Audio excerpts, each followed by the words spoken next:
Good morning, everyone, or good afternoon, or good evening, wherever you may be in the world. It's my pleasure to take just a few minutes and to share with you a little bit of the happenings at doTERRA and maybe some of the things that'll be forthcoming here in the next several weeks as we deal with this global crisis.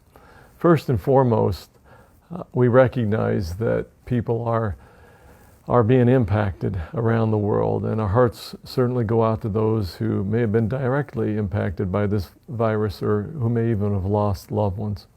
I'm grateful to say that our employees, of which we have about 3,600 at doTERRA, none have been infected thus far, and we're thankful for that. We have around a total of 36 or 3,700 employees globally with doTERRA. We're grateful that thus far we're not aware of any of them being infected by this virus. We are grateful to have products as well that bless our lives and help us in so many ways in times of crises like this. You know, I wanted to take just a minute and address another question that I've started to see appear. People ask, how viable is doTERRA? And what does our future look like? And are you going to be able to continue to deliver products? Are you going to be able to continue to manufacture products? Do we have enough essential oils? How do we look from a financial standpoint? Just to summarize very, very quickly, from a financial perspective, doTERRA is probably one of the most conservative and solid companies that you'll find. We've been preparing for this sort of a crisis or any other sort of an event for many years. And we are prepared to absorb different kinds of trials and difficulties that might come from something like this. I'll add, though, that I feel very fortunate that because of the industry we're in, because of the products that we have, perhaps doTERRA has not been negatively impacted by this global event in any way from a financial standpoint.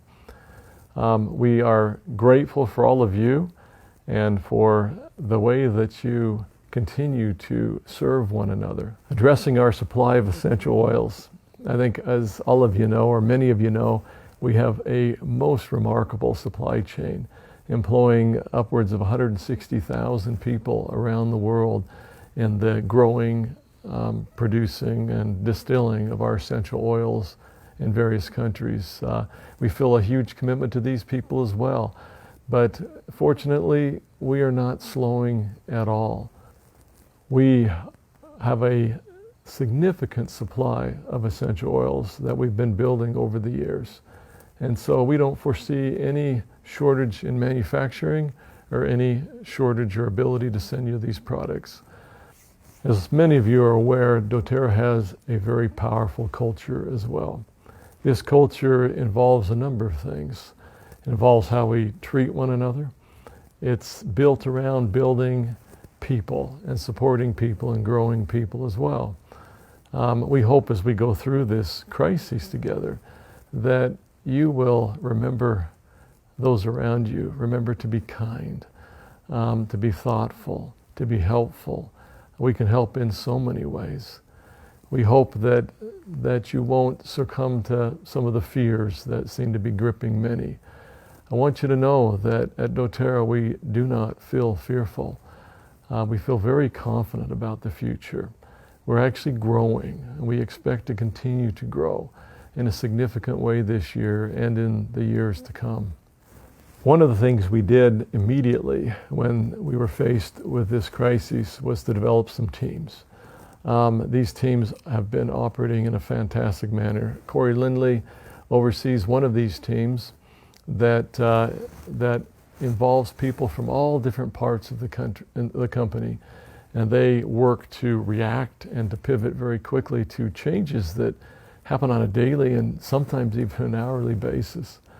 So thankful for how well they've been able to do.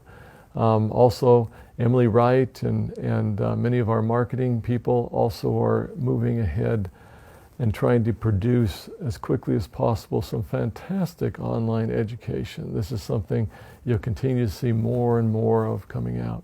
We've had to cancel almost all of our events around the world. and we're quickly learning to be better and more effective at during a virtual kind of a training and education.